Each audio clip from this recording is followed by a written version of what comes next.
Welcome to Harrison's Driver Pyramid, a series where we rank the driver's abilities in winning the championship this year in F2, also known as PS Pyramid, named after the best F2 driver in recent years. Let's get straight into the drivers who are off the pyramid. The worst drivers are on the right, best on the left, and it goes up in the tiers as well. So it started with Taylor Barnard and Joshua Dirksen, the PHM duo, both yet to score any points. They need to change teams eventually, maybe next year, because this team is garbage. Moving on is Juan Manuel Correa, the only other driver not to score a point. What can I say?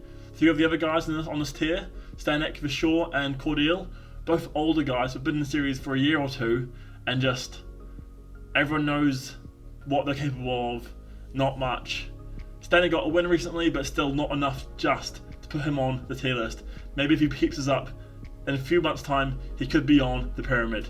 Not today, buddy. Then we have the base of the pyramid, tier 5. We have 5 drivers here. We have O'Sullivan, Colapinto, Pepe Marti, Crawford, and Fittipaldi. Now these guys are okay showing. They've kind of got a few points under the belt, but ultimately they haven't been consistent enough to show that they are going to win the title this season. O'Sullivan, probably the worst of the bunch, maybe could swap with Stanek due to Stanek's win in the sprint race in Australia. Colapinto, alright showing, scored some points, but has been disqualified a couple times, which has ruined his weekend. Crawford, we're looking to get up the pyramid a little bit, because he is a more experienced driver, and also has a higher ceiling than a lot of these other drivers down around this pack. Same with Pepe Marti. He's been there one race this season, but the other 2 races, nowhere to be seen. He needs to step it up. Fittipaldi as well, I think he's been okay, nothing more, nothing less. I just don't see him winning the title.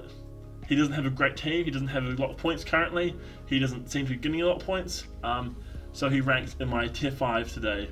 And now, the 4th tier, moving up, we have Maini, Mietta, Bortoletto and Antonelli make up our tier 4 today, with Maini kind of showing a lot of pace and being near the top end of the championship order. That's because a lot of the other drivers that were contenders at the start of the season, they haven't shown what they're capable of. They've had a really unlucky start, and we'll get on to them. So I think Maini's kind of been lucky because he's been consistently there, but I think towards the end of the season he will fall down a lot. Mietta, I think, is kind of the opposite, where he's not shown he's capable of much so far because he's adjusted to these Formula 2 cars, but come the end of the season, he will be fighting for wins every race, I think. Bortoletto, the winner from F3 last season, he's had an okay couple of weekends. I think the first weekend in Bahrain was especially great, but currently the last races haven't been so. So it's kind of inconsistent form, which doesn't breed a championship winner. Antonelli is kind of similar. He's also adjusting, similar to Mietta, but he's kind of got that raw talent and ability, that spark. But same again, I think he's a bit too young and too raw to win the championship, and too inconsistent, like we see in the spin in Australia. Moving on, we have tier 3 with Martins, Hauger, and Hadjar. Now, 2 of these guys are performing, the other one is not. But don't forget, Martins came 5th last year as a rookie, and he has had terrible weekends so far, but he's shown last weekend that he has pace, and tons of it. So I think if he can get that qualifying performance together, he will win races, and he might win the championship, which is why he's my tier 3, my 3rd driver on the tier 3. Now, Hadjar and Hauger have both shown they have lots of pace, good qualifying, but what we have seen from both drivers is a bit of aggressiveness. Either on the throttle or pushing other drivers, which means they've crashed out of races, they've DNF'd, they've got damage, and they've ruined their race. So we need to see these guys keep it clean, be a little bit more patient, and wait for their chance. They do have quite a few points, so it is kind of looking bright for them, which is why they're in that round. I think top 3 onwards are my main contenders for the title this year, starting with these 2, Hauger and Hadjar. I think they're ones to look out for. Now moving on to the second last tier, we have Paul Aaron and Oliver Behrman. Now Oliver Behrman, 2 points so far, not great, but he's going to the European races where Prema excel, and he's got that F1 experience. He can kind of take a couple months to calm down, readjust, and go from there. I think he'll do so. He's shown last season that he got 5 wins last season.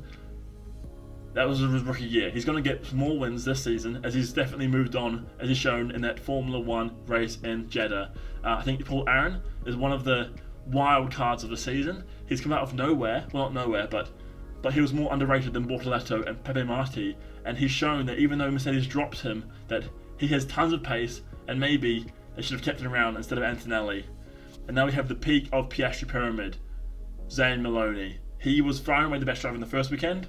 He showed that even though he qualified poorly, he can still work his way through up the field in the second weekend.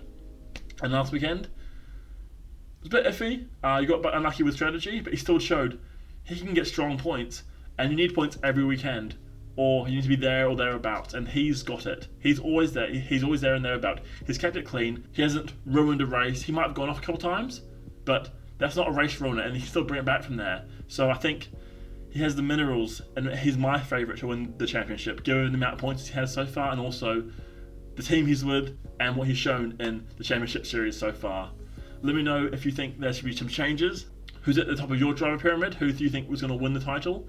I'll probably do another one of these videos in a few months' time when we've had a few more races as well.